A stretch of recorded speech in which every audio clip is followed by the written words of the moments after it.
welcome to Munch and Learn with No Limits. We're delighted to have Bradley Westlake from RCK Partners on today. Hello, Bradley. Welcome. Good morning, James. Good, great to have you on. Bradley is the head of business rates at RCK Partners, and what we want to do today is hopefully save you or somebody you know significant savings on your business rates. So Bradley's going to give us a bit of an understanding on the subject. He's here to educate. There is new stuff coming out from the council. We'll touch on that, and we'll also touch on some of the things you need to look out for as well, because we want to keep you safe while trying to save you money. So Bradley, I guess over to you. I mean, most or a lot of people, I'd say, don't even know that you can actually challenge business rates. Is that a good place to start? Yeah, I think that's a perfect place to start. Yeah, so business rates, obviously, it's a massive tax. You know, for most businesses, it tends to be their third highest outgoing, you know, after your rental costs and your staffing costs. So, you know, it's a massive outgoing for all businesses. You know, from your one-man bands to your sort of, you know, national companies. It's a massive liability. And the good thing is, I guess, about it is it's probably one of the only taxes that's subjective and therefore you can actually challenge.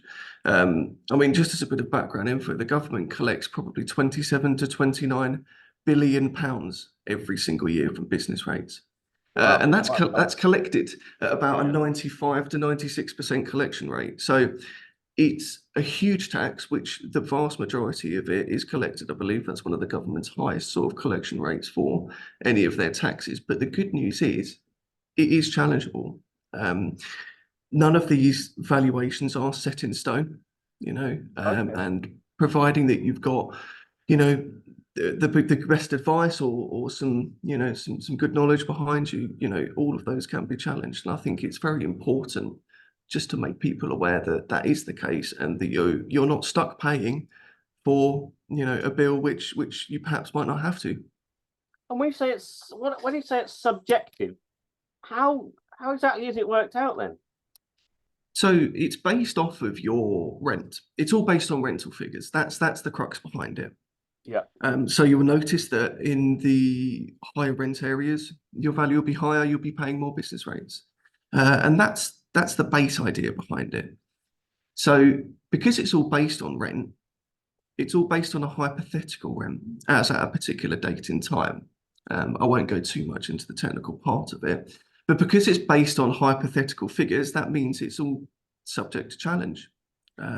It's an opinion that's formed by the Valuation Office, who are an executive branch of HMRC.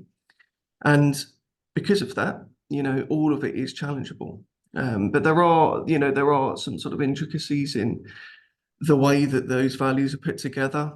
So you've got the rent, but then it's also based on the actual property itself. So, you know, the size, the specification, various matters like that. The councils who issue your bill, similar to the way they'd issue a council tax bill, they do it yearly. Okay.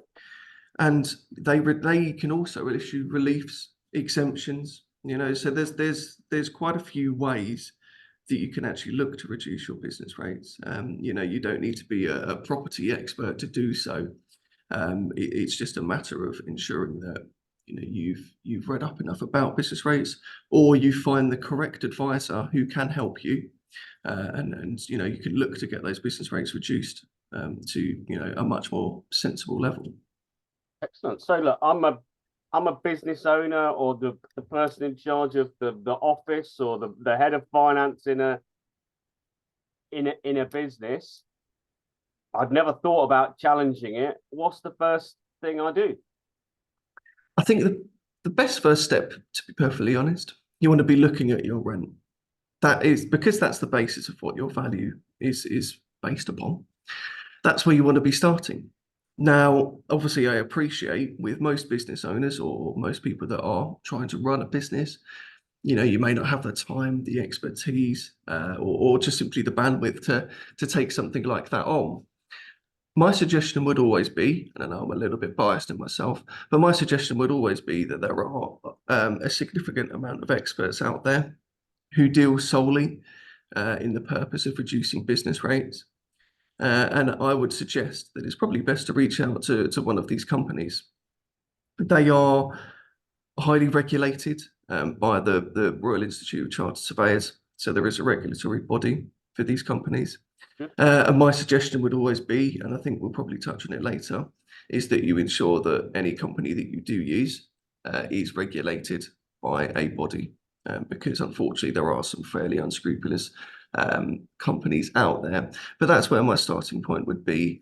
Now, obviously, if you wanted to do it yourself, you can very much look at your rent, essentially take a snippet of that versus what your value is. Now, sometimes that rent can be significantly higher, and that doesn't necessarily mean it because you're paying the wrong rent or you're significantly underpaying your business rates. The valuation office every 3 years has to revalue every single commercial property in the country. That is hundreds and hundreds of thousands of properties. And unfortunately, like most branches of HMRC, they are pretty understaffed. And the staff that they do have, they are sort of, they're not long in their tenure, and they struggle with it. So they group properties together and they stick values on that group. Now, you're always going to have outliers. So it could just be that you fall into one of those parts. But yeah, my suggestion would always be, if you're going to be looking at business rates, start at your rent, or if you're not much property inclined, I guess, in terms of your knowledge, is to find an advisor who can seriously help you out with those points. What if you don't rent? What if you own the premises from which you operate? Yeah, no, that's a really good question. So business rates are still challengeable for those who own and occupy, or if you own the property and it's empty, you can still challenge that value. You can use slightly different methods and techniques. So for example, we would look at the comparable properties in the area. As I sort of just touched upon, because the valuation office puts values into groups of buildings, what we would do, or what you would do, is you would look at all of those similar properties around you. So if you're in an industrial estate, you'd look at next door, you'd look at the ones opposite, see what values those have got. Or if you're in a row of shops, again, you look at your neighbours and you see, what are they doing? Are they similar? Same with office buildings, you'd look at the same floors above you, floors below you, just get an understanding and think, okay, well, the premise behind it is that every single one of these should be rated fairly similarly. So obviously, if you look at yours and think, well, actually, mine's significantly higher, why is that? Then there's probably a good chance that the valuation office simply have just got it wrong in this occasion. So yeah, the business rates can be challenged by anybody. That's owners, occupiers, landlords, tenants, pension funds, joint ventures. It doesn't really matter. It's a property tax which is based on occupation. And when you say challenge, if I was a business owner and I just went back to the council and say, I think it's too much, I literally did only that. What, you don't know the result, but what is likely to, is that enough challenge that they would review it, or do I need to go through to supply them with evidence and stuff? Yeah, so typically that's what it would be. So the councils will probably just say to you, well, you've got to provide the valuation office with some information, and that'll be it. Unfortunately, like with HMRC, like with valuation office, the councils, again, they're rather understaffed, rather underfunded, and they very much struggle to even respond to most correspondence. And I'm still seeing a hangover from COVID times where some councils will take 3 to 4 months just to respond to an email. So they are rather under the cosh at the minute. So what they would suggest that you do, or the first steps, I guess, would be you do need to compile some evidence and submit that to the valuation office. Now, that is done via a portal. It's called the Government Gateway Portal, which I know a lot of people might use for personal tax or other tax reasons. So that's essentially what you would do. If you feel that your business rates are incorrect, you need to gather all of the evidence you can.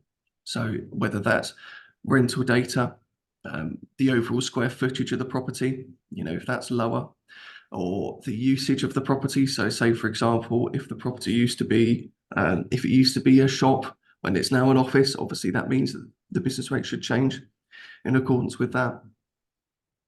You pop all of that evidence to the valuation office, And if and you they were, would if you were decide. doing it for yourself, in terms of the rent value and the rates value, Yes. is there a sort of common range of ratio that they should be at? So realistically speaking, your business rates are around 50%, or the valuation office try to get it that your rates are about 50% payable of what your rent would be.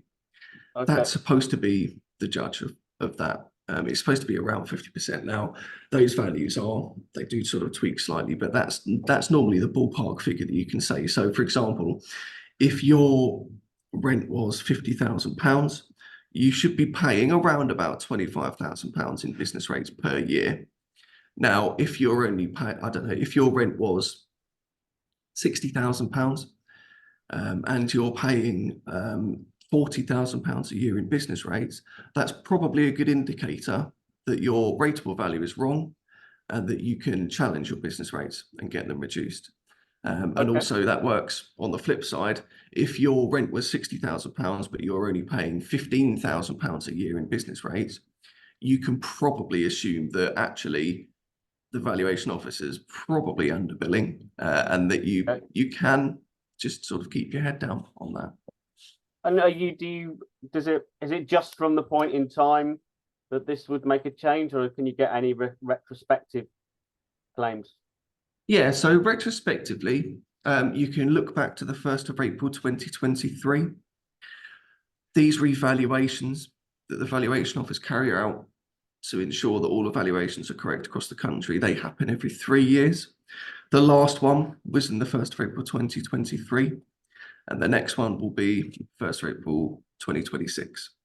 So any reduction that you do get will always be backdated to the beginning of that period. Beginning of the and it will and it will go until the end of the period. So say, for example, we reduced your business rates by £5,000 now. That would go back to the 1st of April 2023, and that would run until the 31st of March 2026. So if you thought your business rates were too high, right now would be a really good time to do it. Or does the process take? How long does the process take? Would now be enough time to do it? Yeah, so I mean, it certainly would be. Now, the valuation office they work slowly. They work at a much slower pace of life. There isn't enough evidence just yet to really tell how long the process takes. But our best reference point was the last rating list, which ran from the 1st of April 2017 to the 31st of March 2026. The process was about 2 to 2.5 years.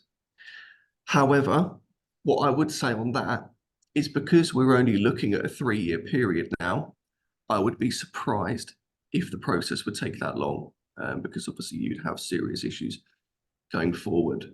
However, what I would say is, it doesn't matter when you get that challenge in that period, it will always be backdated to the 1st of April 2023, and it will always go up until the 31st of March 2026. So you could submit something on the 31st of March 2026, and it will still be backdated until 2023. So based on the submission date, not how long it takes them to do all their necessary work. Yeah, absolutely. And that case could be settled in, I don't know, 2027, but it would still impact that 3-year period going backwards. So it does get quite complicated, but as long as you've got a challenge to your rates in, it will be, backdated, and it will be changed for that period. So yeah, there's no concern in terms of, thinking, oh, I've missed the boat here, or oh, I should have done it earlier. You could get it in any time up until March 26. And am I right in thinking there are certain areas that are already getting rebates and discounts? Apply, or? Yeah, so at the moment, sort of, it's a bit of a COVID hangover, but it actually existed a little bit before then. Anything retail, or retail, hospitality and leisure properties. Okay. So your high street, essentially, your pubs, your cafes, your shops, restaurants, MOT garages, car hire, etc. Anything which falls into something that provides the sale of retail goods or services, they should already be getting 75% relief. And that's been, like I say, that's been a bit of a, well, it's been pre-COVID, but it's really been bolstered post-COVID. Now, the government has confirmed it again for the 1st of April 24 to 31st of March 25 year, which is obviously great news for, high street retailers. However, because it's a year-on-year thing, and we're probably looking at a change of government at some point, there is there's nothing set in stone to suggest that that may continue. Of course, So yeah. I think it's very important for retailers, especially, to perhaps be starting to look at what your business rates might look at post the 1st of April 2025, because it's been a few years where they've been getting either 100% relief, 50% or 75% relief. And that year from the 1st of April 2025, if that relief is removed, is going to come down like a ton of bricks. You could be going from paying a couple of £1,000s a year to £25,000 a year. So that change could be massive. So I think we're at a really important time for retailers, especially, to be looking at potentially reviewing those business rates, because whilst it is good now, there's certainly no guarantee that relief will continue Come back, going on. Yeah, absolutely. And yeah, the mission today is to see how and where we can save people the money in their business. So who, I guess, just quickly on those that are getting 75% relief, is that automatically, or could you be not getting that relief and need to check and claim it? Yeah, and that's a really good question. So typically what the councils will do, they will look at how your property is described. So if it's described as a shop, or if it's described as a cafe or a pub, they will give you the relief automatically 9 times out of 10. However, if you fall outside of those descriptions, a lot of the time you will have to apply for it. So you could actually... I've got a business that does kitchen fitting. Yep. But it happens to be based on a high street. Could that potentially fall through the net? Yeah, certainly. There are quite a few. I think there are probably thousands of properties out there that are falling through that net. I've certainly picked up and helped a few of them. So good examples would be in, say, an industrial estate or a retail park. You might have a showroom. Yeah. Those tend to fall through the net. You could have an MOT garage, car hire. Those, again, could easily fall through the net. Because what the councils do, what the government does. A garage is counted as retail, is it? Yeah, because it's the provision of a service. Okay. So it would fall under, it's not traditional retail, but it falls under. And that's, again, one of the reasons why it could slip through the net, because it's not seen as traditional retail. However, it should be receiving relief. And I think it's really important that, as much of these businesses are aware that they could potentially get this relief. And what I would suggest is simply send an email to the council and say, oh, I think I might qualify for this retail relief. Can you confirm? That's all it needs to be. It doesn't need to be complicated. Does it have to be consumer services? So I don't know. Say if I was an accountant in the high street, or a financial advisor. Yeah, so that's a great question. So professional services are excluded. So Okay. Accountancy, dental, doctors, etc. That's excluded. You have to simply be providing sale of goods or services, and you have to be accessible to the public. Those are the only 2 criteria. And I would say, I think it's just really important that everybody that thinks they might fall into that bracket should be saying to the council, do you think I can get this? Because the worst the council can say is no. And obviously, best case result is that, you get 75% off for, the current year that we're in, i.e. the 1st of April 23 to 31st of March 24, and 75% relief for next year as well. So that would be a huge saving and a huge reduction in your business rates.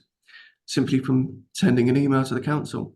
And I think it's just really important that some schemes like this are maximised as much as they can be, because if you look at who's struggling the most, it's traditionally going to be your high street, your out of town retail, and they a lot of them are typically SMEs or smaller businesses, so they're the ones who really do need that relief and support. Excellent. So let's hope we've already found some people who've slipped through that net, who can go and apply for the rebate they are due. If that's not you, if you're not in retail or customer service or on the high street, then is there a certain level that you need to? We've looked at the rates comparison. That's your first quick check. The people need to be paying a certain amount to make it's worthwhile to do the saving. What other advice would you give those people who are not in retail? Yeah, so I mean, if there are other reliefs depending on the size of your property and your value. So if, for example, you're paying around £6,000 business rates a year, and if you only occupy one property, you could actually get that reduced down to zero. So if your rateable value is below £12,000 and you only occupy one property, you shouldn't be paying anything. Okay. And you submit an application to the council for something called small business rates relief.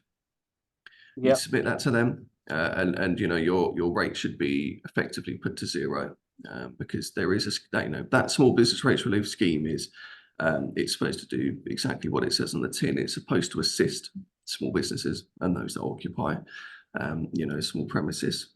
So I think that's another important one. That would be based on rates of below £1,000 or £2,000 a month. So it would be, you're looking at about £6,000 a year. So you're probably looking at sort of around £500 per month for that. Okay. But yeah, that's an important one, because again, some of those businesses because it's actually an application you've got to make for the council. If you're not aware of it, you could very easily be massively slipping through that net and paying business rates where, again, you shouldn't be. So I think that's a lot of small businesses that could apply to. Yeah, absolutely. Small office or something. Yeah. Yeah. Excellent. And then above that, what advice would you give someone? So I think when you get sort of above that stage, the reliefs and the exemptions that the council are granting, if you're outside retail and if you're in a sort of medium-sized property, that's where you would look at the whole rental piece, the square footage of the property. That's when you look at what the properties around you are being valued at. And that's where you build your case to try and reduce the business rates. I know that the government likes to get involved with business rates. Pretty much every single budget or statement, there will be something about business rates. I think in the last budget, I think there was a big relief given to those producing sort of film studios and things like that. But pretty much every single budget or statement, there will be something going on with business rates. The system is ever changing, and it's a very complicated system. And the cynical part of me almost thinks that it's been made too complicated. Your average business person that's focusing on their day to day isn't going to understand that system. But which is why I guess firms exist out there to assist you in reducing those business rates. Absolutely. And you said that you touched on it earlier on, but just want to reiterate. Obviously, you offer this service, as do many others that are regulated. You shared with me when we met before some quite scary stories of people that are unregulated and how they operate. How can you make sure that people go to the right kind of business? So obviously, I recognise that the RCK are one. Yeah, no, absolutely. I think that's a really good point, and it's something that I try and share and spread as much as I possibly can. There are firms out there which are very unscrupulous in their methods. typically, the first way that you can spot a firm like this is they want to charge you an upfront fee. All of the regulated firms will only ever bill you on a contingent basis if you want to use their services, i.e., they will charge you a percentage of the savings if they make them, and if they don't make you any savings, they won't bill you anything. To coin a phrase from sort of the daytime PPI lawyers, it's a no-win, no-fee. That's what you want to be looking for if you're going to engage business rate services. You want to find somebody that isn't going to charge you an upfront fee. And those that want to charge you an upfront fee, they will typically promise you the world. They'll say they'll cut your business rates in half, just hand over, a few £1,000s. And unfortunately, I've seen it. I've had a few clients come to me and said, unfortunately, I've handed over £5,000, £6,000, £7,000. Yeah. I think I had one that handed over £30,000 up front, because they were promised that their business rates would fall by 50%, and lo and behold, the companies never deliver. And I think it's a real shame. It's a bit of an endemic. The government is trying to weed this out. They're constantly coming out with consultations, which a lot of the regulated agents will come and give comments to, because unfortunately these companies that use such methods, they kind of give the industry a bit of a bad name. The experts such as ourselves and such as there are a lot of other good rating companies out there. They want to help, they want to provide advice, they want to get people savings, they want to save your business rates. But unfortunately, a lot of the firms who have these sort of unscrupulous methods will cold call you, they'll email you, they'll promise you the world and deliver nothing whilst charging you a massive upfront fee. And it kind of makes people very wary. Once somebody's had their fingers burned. Great. Thank you. Avoiding, don't pay any upfront fees. Really, yes, really that's advice. If you were gonna, put yourself in a business owner's perspective for a second, Bradley. If you were interviewing a couple of firms, what would you ask them to kind of assess the quality of their operations? So I think asking for asking for their experience is a really good thing. Asking for how long they've been in the game, how long they've worked for their particular company, how long their company's been doing this, existed. I think that's a really good understanding of whether or not somebody is sort of quite genuine.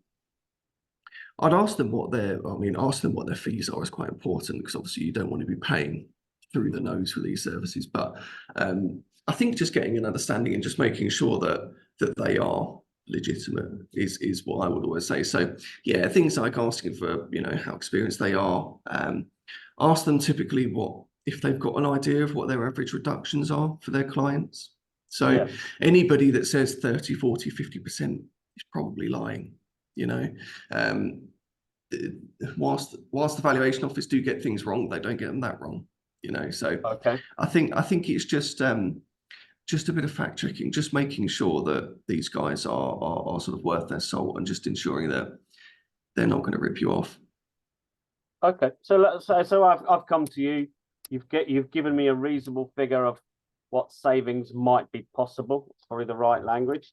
How much time do I need to, if I'm engaging with you, how much time is it going to take me to do what I need to do? Yeah, that's good. So my line that I always ask my clients is, you can be as involved as you want. Now, realistically speaking, it only needs to take you a few hours of your time maximum. A lot of the work we can do from specialist software, it might require an on-site survey to be carried out. But again, that'll all be done by the rating firm that you pick and the surveyor that you choose. So realistically speaking, in terms of actual time spent, it's no more than a couple of hours max before, but like I say, at the end of the day, it's someone's business. They can be as involved, if they want day-to-day updates, then by all means, they can get day-to-day updates. Or if they've got too much on their plate and they say, you know what, you guys are the experts, take it, go with it, and just let me know what share it more from a return on investment perspective. If you've come along and said, look, potentially we can save you between 3 or 4 grand or whatever it is, and it only takes a couple of hours of my time, then that's probably a couple of hours well spent saving 2 to 4 grand. Yeah, absolutely. I mean, and even if even if any rating firm doesn't save you anything, I think it's just great to have a health check. It's just great to know where you stand. Because if you've been told, you know what, they're spot on, we can't do anything else for you, unfortunately, at least you know that it's correct, and at least you know where you stand. Right. So in the future, if you have someone that comes to you and says, "Oh, we can save you 50%," you can think, "Well, actually, hold on, I've got my rates checked before, and they were perfectly fine." So you've just got that bit of peace of mind, just to know where you stand from that perspective on your business rates. Excellent. I think you have successfully answered already all of the questions that I was given and have been sent in. So thank you very much indeed, Bradley. Is there anything that you wanted to add? Anything that you haven't had the opportunity to share? I don't think there's much else, to be perfectly honest. I think that now is a good time to be having this conversation, because I'm sure that everyone will have noticed their business rates bills coming through their letterbox for from the 1st of April onwards. So I think it's a good time to touch on this and to have this conversation, because it's going to be very relevant in people's minds, and especially those people that are in what I would call larger properties, because for the first time in a good few years, your business rates will have gone up about 9%, along with inflation at the time. So I think, for a lot of people, they are seeing a bit of a hit on their business rates bills. So I think this is a very good, timely conversation, because, like I say, a lot of people are going to be having those rates bills hit and thinking, oh God, what, these have gone up, what can I do about it? Well, hopefully now we know that there is something you can do. Thank you so much for joining us. Hopefully we saved a number of people some very important money that can go straight to their bottom line by saving on their rates. Look, if you have any questions on this for Bradley, he's the expert. Then drop them into the community in No Limits, and I'm sure Bradley will be able to respond directly. Thank you very much indeed, and see you all next time. Thanks, Bradley. Thank you.